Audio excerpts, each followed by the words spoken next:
top 8 and win Pro Tour Return to Ravnica in Seattle. Also did top 8 the Block Pro Tour Journey into Nyx. Patrick Chapin was the champion of that one, of course, but Stanislav did top 8 with the Red-White Heroic deck. A great deck builder. Yeah. He's also okay at chess. I don't know about his chess resume. He's got game. One of the best in the world, actually. Oh, okay, sure. Yeah. Ooh, it appears as though Stanislav has been meandering a little bit. Oh, a little turtle. It doesn't look like Osborne has an island out there, however. Meandering turtle against non-blue opponents is one of the more awkward cards in the format. A touch. We as gamers definitely overuse the word awkward. This thing is awkward. The Meandering Tower Shell is really something. I've seen it be very good. I've seen it be awkwardly poor. Yes, it's great at blocking no matter what. Yes. But when you want to go on the offensive, it's a little sloppy. Yeah. Here is a Savage Punch. The Highland game looks like it's going to go after the Morph. Now again, Savage Punch, it is ferocious because there is that gigantic Tuscadon out there, the Tusk Colossadon. So the Highland game is going to win that war because it does get +2/+2 for the fight. And now it's time to battle with the turtle as well. Showing up late, but before the party ended, you know? Don't forget, that Highland game does have 2 damage on it. Even though it won the war in the fight, damage still does happen when you do fight. So we'll see how Osborne likes to block here. None of them are very attractive. Nah, none of them look great. I'm agreeing with you about that.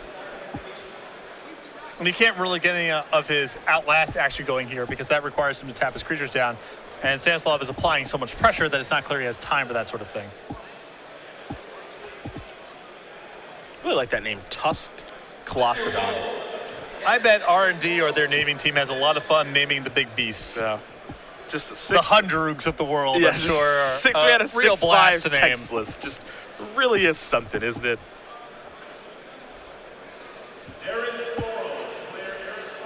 Here's 4 mana. Ooh, boy, that thing has become immense. As if it wasn't immense enough to begin with. It has now become immense. Become immense, of course, is the Delve Pump Spell +6/+6 for Cifka. That'll win game number 2, and for him and Osborne, they are headed to game number 3. That's interesting, you know, Stanislav being this master chess player. Because I would imagine there's not a lot of overlap between those demographics, you know. Magic's a very high variance game, chess, of course, a low variance game, so you just gotta love gaming in general, I think, to be really compelled by both. I believe or you just does. like being awesome at things. And he happens to be awesome at both. Yep. That's definitely a thing. Again, did win Pro Tour Return to Ravnica in Seattle a couple of years ago, playing Eggs. Yep. A lot of people's least favorite combo deck. Yeah, I wonder the minutes of human lives he's ultimately responsible of shaving off the human experience as a result of that deck. Well, I'll give him this. He was very good at playing it. Yeah, of course. Yeah. I mean, that's not the easiest deck to play. And hey, that tournament was him. I know we talk a lot about, Luis Scott Vargas at Pro Tour San Diego many years ago, where he ran through the Swiss, didn't lose a match, 16-0, before I believe being dispatched in the quarterfinals of that tournament, maybe the semifinals. I do apologize if I got that wrong to Luis, but for Cifka, he sure did destroy that Pro Tour Return to Ravnica. He was the number 1 seed going to the top 8 easily. Well, if you didn't have really specific cards in your sideboard for that matchup, I mean, you had no shot. And most people did not. For that Pro Tour. I played in that Pro Tour. It's actually the last one I played in. And going into that Pro Tour, a lot of people were, of course, preparing for the Jund Mirrors, because that was very clearly the best deck in the format. But for Cifka, a lot of people, the thing with Eggs was, I don't really want to bother testing against this. No one's going to play this deck. Let's just test the Jund Mirrors some more. That comes up a lot, man. Have you ever tried testing for a Legacy event and someone says, hey, who's going to give me some games I want to test against Dredge, Get out of my house. We're not doing that. Can I get some games against Charbelcher?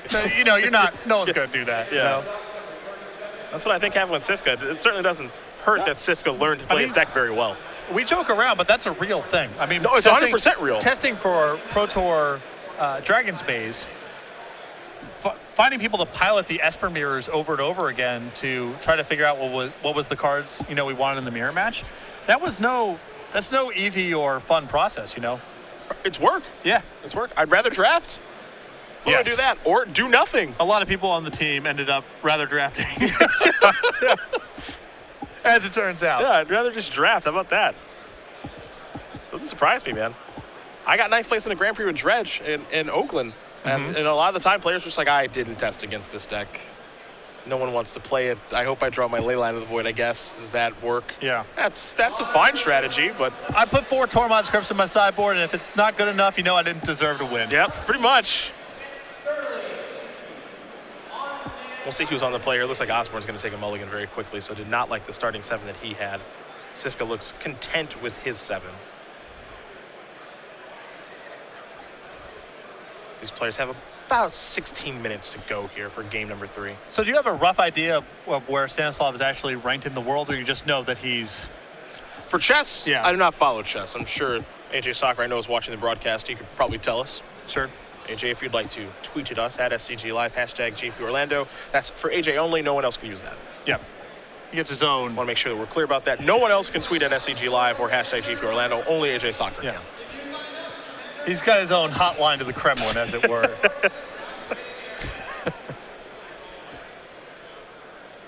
See if Osborne can find a better 6 here. We battle this 4-color mirror. I want to take a look at some of the gold cards here for him, see if he has anything busted. He does have 2 copies of Abzan Guide. There's a Death Frenzy, a Rakshasha Death Dealer. Quite the magic card there. He also has a Sorin Solemn Visitor as well. So, I like rocking the nose sleeves. But it's old school. It does give away you probably don't have a Sarkin Ball in your sealed pool. Yeah, no Sarkin the Dragon Speaker, I guess. A couple of dual lands to start. Both players will start at 21. For Cifka, he has himself a Swiftwater Cliffs. For Osborne, a Tranquil Cove. The Wetland Sandbar. Yeah. 2-1 Textless. From the old, you got to cast something on turn to school of morph combat. Oh, there's a morph and there's a beatdown. So the Sandbar gets in 2 points of damage. Going to bring Osborne down to 19. I always love myself a card that just power, toughness, casting cost, and a story to tell. Yep. Some of my favorites. Osborne without a 3rd land. This game could be over before it even starts. Here's an attack for 4. No one morph there for Cifka, it looks like. Does he have a follow-up play? He does not. Osborne will draw a card. Is it a land? It is the Nomad Outpost. So a little bit of fixing there for Paul.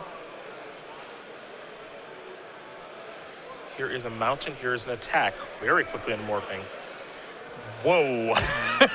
A knock tracker. 3/3 first strike. See, you pay 5 mana to get that 1 extra point of power through. Yep. Powerful stuff. Wow. It's the first strike that you're actually paying for. I thought we were going to see a Snowhorn Rider. That's actually something. That's the exact card I was expecting, yeah. There's a banner there for Osborne, so Osborne has to pay for his mana this turn. He's still getting beaten down, though. If you're in your Paul seat as Stanislav's tapping the 5 mana, you're thinking, I'm dead. Pretty much. And then you're thinking, maybe not. I can maybe come back here. He's still in a ton of trouble here, especially when his follow-up's just a banner. There is an attack for 5 more. Osborne's down to 5. Players,